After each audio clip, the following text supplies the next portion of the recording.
natin ang discussion. Kumausap tayo ng isang political analyst at trustee and spokesperson ng Team Pinas. Oy. Kausapin natin si Professor Cleve.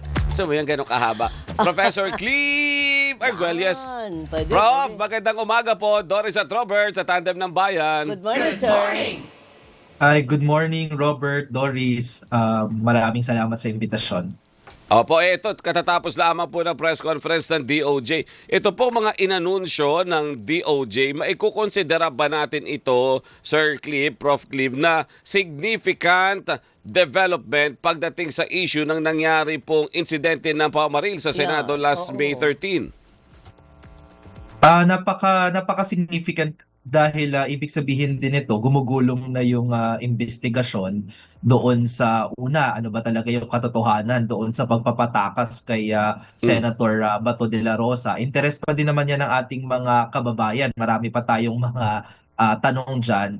At ikalawa, lubos na mabigyan din ng linaw kung yung naging barilan ba sa Senado talaga, sino ba talaga dapat yung managot dyan? Kasi so far sa Senado natin, no, unfortunately, medyo drama rather than sagot sa mga katanungan ng taong bayan yung nakukuha natin. So, mainam na yung DOJ nagsasagawa ng investigasyon. Oo. Pero sa palagay nyo, Prof, talagang makukuha natin ang kaibuturan, tama ba ako, partner, ng punot dulo nitong nangyaring, kumbaga nga ay drama. Kasi parang, syempre, ang stand ngayon ng mga ibang senador, takipan tayo. Hindi ko sasabihin to, wag mo sasabihin yan. Yun ang lumalabas. Yun siguro yung pangamba natin na dahil sa mga ganitong investigasyon kasi very crucial yung cooperation ng mga inimbestigahan, 'di ba? Ang expectation natin dito, maaaring hindi mag-cooperate ng willfully, no, or voluntarily yung Senado. Halimbawa na lamang yung CCTV footage, 'di ba? Kasi may allegation na yung ilang mga miyembro ng Senado na splice daw yung kumakalat na CCTV na nakita natin na wala namang binabaril si Senate Sergeant at Arms, no. Empty yung hallway kung saan siya nagpaputok, di ba? Yung mga ganyang klaseng dokumento, mga ebidensya, kung hindi sila magko-cooperate, mapapahirap yung trabaho ng DOJ. Pero siguro hindi naman bago sa DOJ na merong party doon sa investigation na hindi fully nakikipag-cooperate. So magagawan siguro yan ang paraan. Opo. Okay. Professor, pagdating sa Senado kahapon, nagkainitan na naman ang diskusyon. Yun na naman Pero hindi sa oo. panukalang batas, kundi doon sa video na ginamit ni Senator Amy. At isa doon sa mga naging sentro ng usapin, ang sabi po ng mga senador, particular kay Senator Risa ko narinig ito, ganito na ba kababa ang diskusyon ng Senado?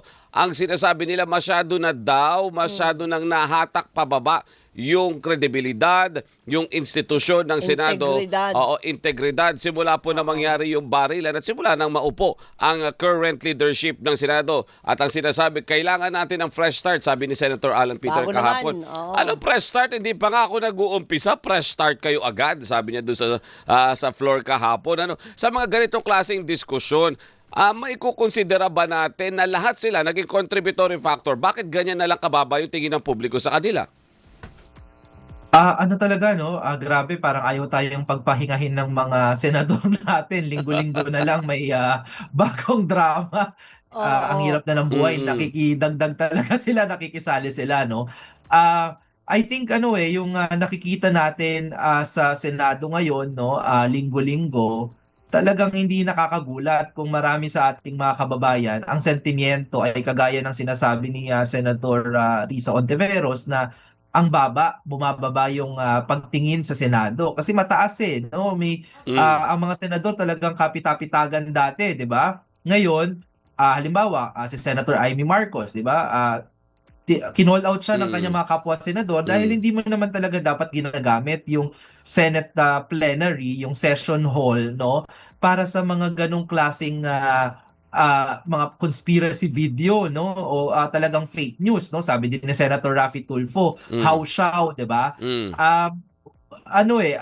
May sinabi din si Senator Ping nung nakaraan na baka yung Senado pa nga ang kinakakitaan ngayon talaga puro pamumulitika. And I think maraming mga kababayan natin na ganyan din yung pagtingin. So safe to say na hindi lang si Senator Risa Ontiveros yung nakakakita ng ganyan. Okay, okay.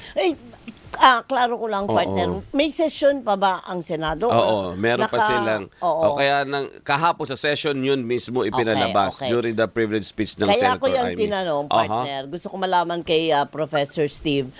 Mayroon bang karapatan na mabigyan ng sabina or arrest warrant itong mga senador habang nandoon sa may session sila?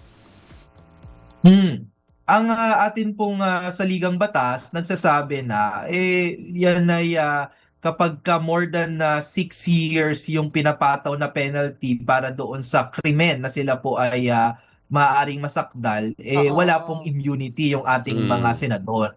By tradition, iginagalang ng ating law enforcement authorities na kapag nakasesyon yung Senado ay hindi po ginagambala, no, bilang respeto doon sa Senado bilang isang institusyon na nagsasagawa ng batas, no.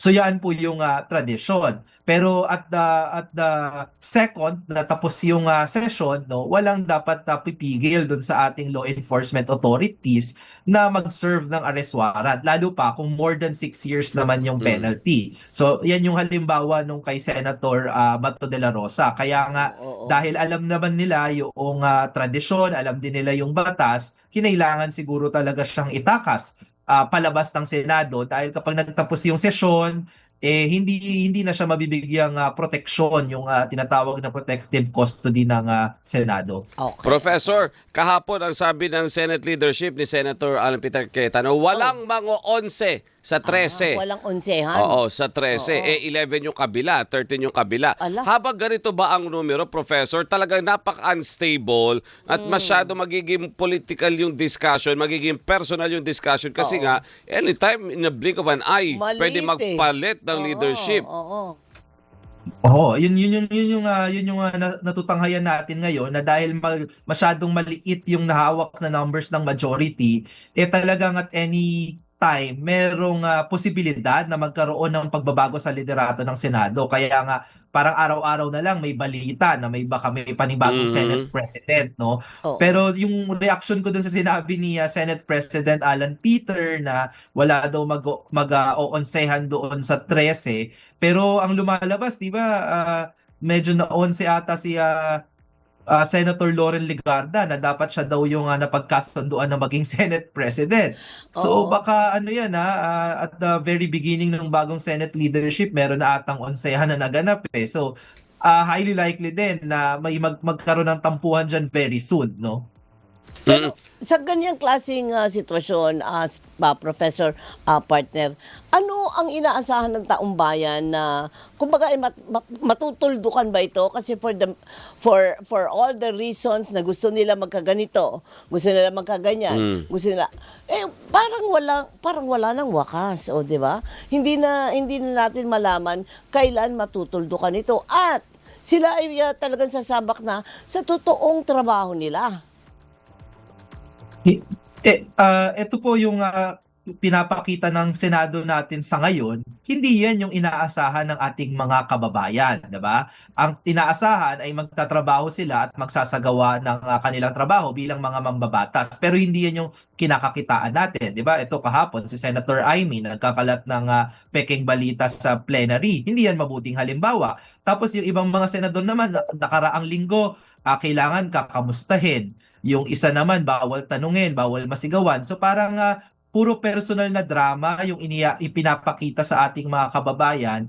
Very disappointing, no? And I think I just don't speak for myself here, no? Kahit nga mga business groups ngayon, at usually mga business groups, hindi naman yan gusto nakikisaw-saw sa politika. But you have the Makati Business Club, the Management Association of the Philippines, naglabas ng mga public statements na kahit mismo sila, concerned na doon sa integridad at trabaho sa loob ng Senado.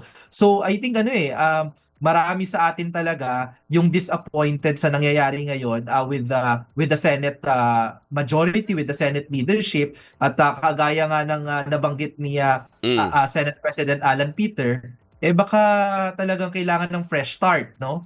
Baka kailangan para magbago naman yung pagtingin ng ating mga kababayan doon po sa Senado. Alright. Opo. Last na lang, sir, how crucial na dapat kung plano nilang mang 11? Ayan. Nitong 11 na to na plano nilang palitan yung leadership, kasi partner, magsisinid the adjournment na. Sa SONA na ulit sila okay, magbabalik. okay. So dapat this week or next week magawa nila yun, Sir Prof. Tama? Oo, dapat magawa sa lalong madaling panahon o pwede din naman bago mag-convene para dun sa SONA. Meron din naman tayong precedent na ganyan na surprise, 'di ba? Na nung kinonvene yung session para sa joint session ng Congress para sa SONA, biglang nagkaroon ng palitan no sa House, 'di ba? So pwede din naman gawin 'yan sa Senado. Nakikita ko ngayon charm offensive ang kampanya ni Senator Win Gatchalian, 'di ba? Parang ang kanyang mga kasama sa minority, may kanya-kanyang pamamaraan ng pag-endorso kung bakit daw si Senator Win Gatchalian ay mainam na maging panibagong Senate President. Mukhang on the offensive sila. So titignan natin kung madadala ba nila talaga 'yan sa panibagong Senate President bago o during the session pagka magsosona na. Yan po ang ating aabangan, di ba? Yes. At kapag nangyari yan, kakausapin ulit natin si Prof kung Oo saan naman. papunta ang Senado pagdating naman Correct. dyan. Prof, maraming salamat po. Thank you, sir. Maraming salamat po. Magandang umaga ulit. Magandang umaga po si Magandang umaga. Professor Clive Arguelles, sa political analyst at trustee and spokesperson ng Team Pinas. Partner, bago tayo mag-extra, batiin lang natin ang Ng? congratulations